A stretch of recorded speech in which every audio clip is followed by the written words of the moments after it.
The world watched in disbelief. Dr. Alice Reynolds, a beacon of hope for so many, was in handcuffs. The charges, fraud and incitement to suicide. This wasn't just another news story, it was a betrayal of trust on a grand scale. I built my career on empathy, helping those in need. How could this happen? Dr. Reynolds, with her gentle demeanor and piercing intellect, had built a career on empathy. Now she was accused of exploiting the very people she swore to heal. It all began with a whisper, an anonymous tip from a former patient, a man known only as Mr. X.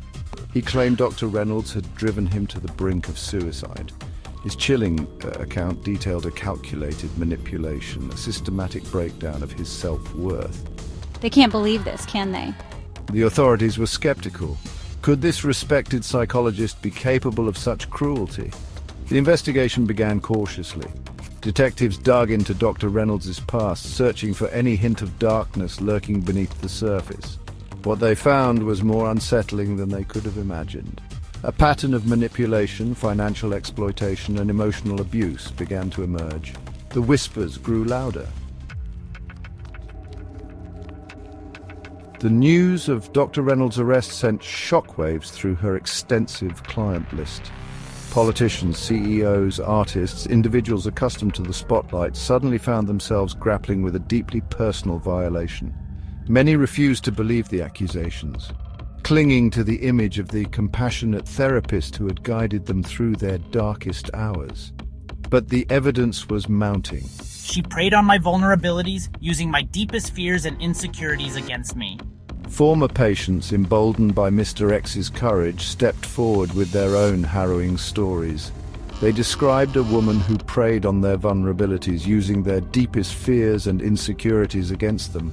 The facade of the caring therapist crumbled, revealing a master manipulator driven by greed and a perverse thirst for power. Dr. Reynolds says I'm a failure. She says I'll never amount to anything. One case, in particular, sent chills down the spines of investigators. Mark Davis, a young entrepreneur, had been found dead in his apartment just months before Dr. Reynolds' arrest.